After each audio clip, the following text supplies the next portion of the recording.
Aujourd'hui, on va voir comment utiliser le Border Pane pour gérer plusieurs interfaces dans une application. Comme vous le savez, le Border Pane se compose de 5 régions: Top, Right, Bottom, Left et Center. Donc, en fonction des choix et des actions de l'utilisateur, on va avoir ces régions-là qui vont changer de contenu pour répondre aux besoins de cet utilisateur.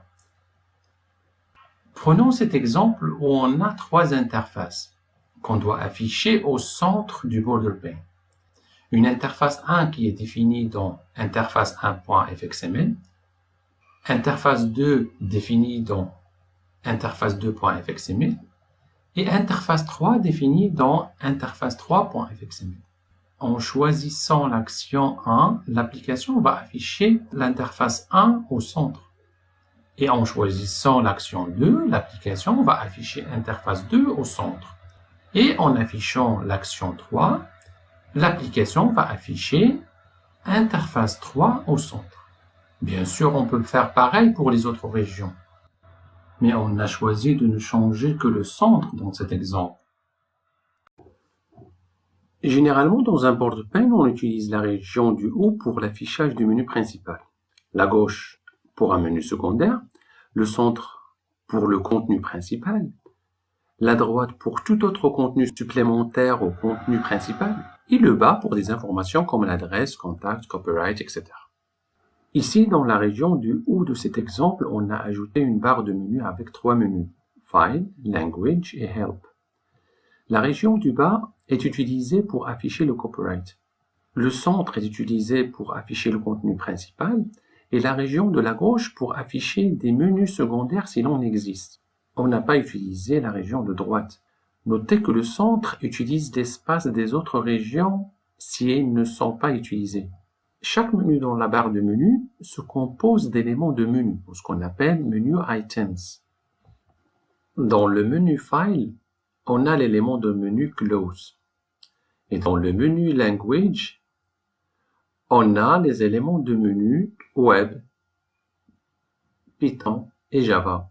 Notez que Web ici joue le rôle d'un sous-menu qui a à son tour des éléments de menu, JavaScript et PHP.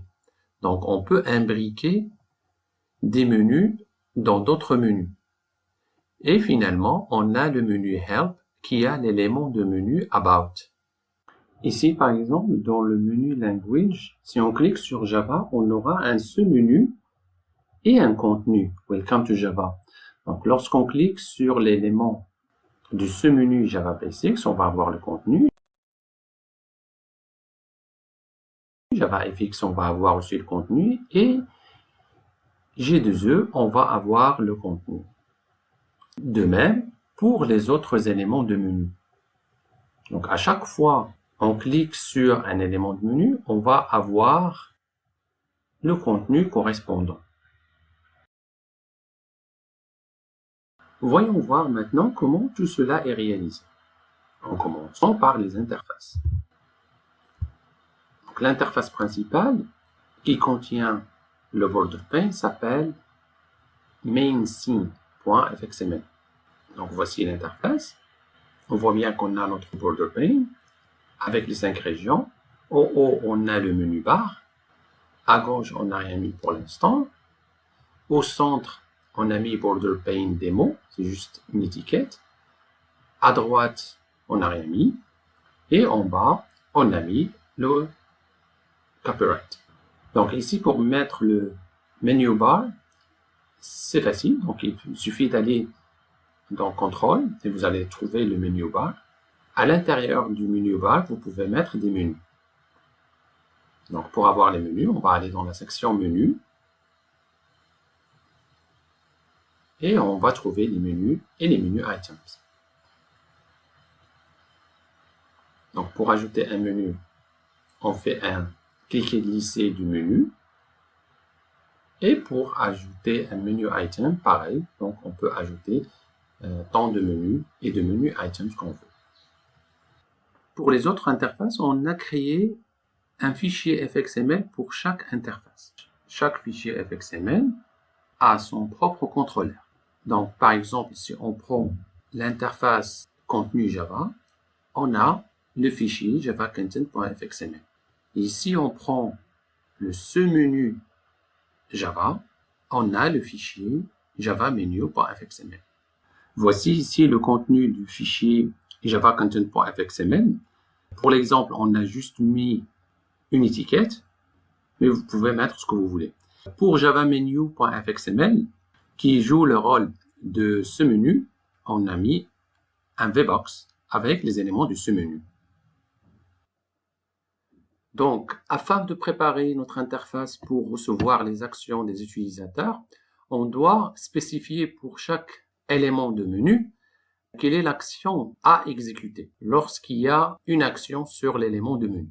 Donc ici, dans la section code, si on choisit l'élément de menu close, on va exécuter handle close action. Pour JavaScript, on va exécuter handle.js action. Pour PHP, handle PHP action. Java, et ainsi de suite. Commençons maintenant l'exécution de notre application pour voir le code en action. Donc là, on a notre application avec les menus, avec le contenu principal de la page d'accueil au centre, c'est Border Pane Demo. Là, on a nos éléments de menu. Si par exemple, on choisit Java, ça veut dire l'élément de menu Java, on va avoir handle Java action qui va s'exécuter. Donc, on le voit bien ici. Qu'est-ce qu'on a mis dans cette méthode? Les mêmes choses qu'on met lorsqu'on veut charger une interface à partir d'un fichier FXML. C'est-à-dire, on va instancier un loader, on va lui spécifier le fichier FXML à charger, et ensuite, on va le charger. On a choisi Java, donc, ce qu'on doit charger normalement, c'est le contenu Java qui est là, en plus du menu Java, qui va être affecté à la région de gauche. Donc, on va charger les deux. Et là, on a notre Border Pane. Donc maintenant, on ne va pas créer de scène, c'est la même scène Border Pane, et on va mettre au centre ce qu'on a chargé du fichier javacontent.fxml. Et on va mettre à gauche ce qu'on a chargé à partir de ce fichier-là, javamenu.fxml. Donc récapitulons, on va charger les deux fichiers javacontent.fxml et javamenu.fxml. On va mettre le javacontent.fxml au centre. Et on va mettre le menu à gauche. C'est ça l'idée du Border Pane.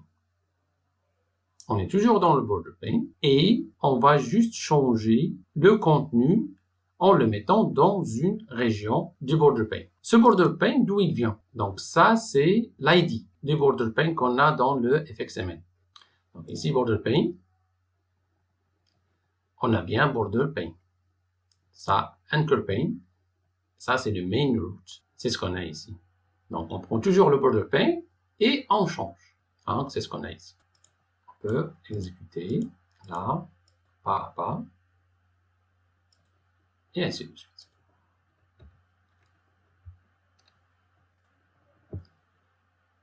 Et voilà, donc on a bien notre contenu qui vient de content Java, de javacontent.fxml, et on a notre menu qui vient de javamenu.fxml. Donc maintenant, si on choisit par exemple PHP, on va aller exécuter la méthode handle.php_action.